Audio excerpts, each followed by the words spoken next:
Hi అండి, అందరికీ నమస్కారం. Welcome back to my channel. ఈ వీడియోలో ఇప్పుడే అందిన వార్త, దేశంలో మళ్ళీ ఎన్నికలు జూలై 10న పోలింగు. సో మరి ఆ వివరాలంటే వీడియోలో తెలుసుకుందాం. వీడియోని ఎక్కడైనా స్కిప్ చేయకుండా చివరి దాకా చూడండి. అలాగే వీడియోకి ఒక లైక్ చేయండి. ఇక విషయానికి వచ్చినట్లయితే, సార్వత్రిక ఎన్నికల ప్రక్రియ పూర్తి చేసిన రోజుల వ్యవధిలోనే మరోసారి ఎన్నికల నిర్వహణకు కేంద్ర ఎన్నికల సంఘం సిద్ధమైంది. మొత్తం 7 రాష్ట్రాలలో 13 అసెంబ్లీ నియోజకవర్గాలకు జూలై 10న ఉప ఎన్నికలు నిర్వహిస్తున్నట్టుగా ప్రకటించింది. ఎమ్మెల్యేల రాజీనామాలు, ప్రజాప్రతినిధుల మృతి కారణంగా ఉప ఎన్నికలు అనివార్యమయ్యాయి. జూలై 15 లోపు ఈ ప్రక్రియ పూర్తి చేయాల్సి ఉందని ఈసీ తెలిపింది.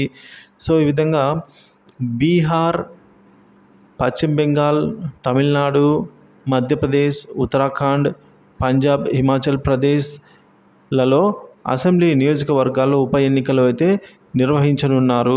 ఆ షెడ్యూల్ వివరాలు కనుక మనం చూసుకున్నట్లయితే, నోటిఫికేషన్ విడుదల జూన్ 14వ తేదీ ఉంటుంది. నామినేషన్లకు చివరి తేదీ జూన్ 21వ తేదీ ఉంది. నామినేషన్ల పరిశీలన జూన్ 24వ తేదీ ఉంది. నామినేషన్ల ఉపసంహరణ గడువు జూన్ 26 వరకు ఉంది. పోలింగ్ తేదీ జూలై 10 ఉంది.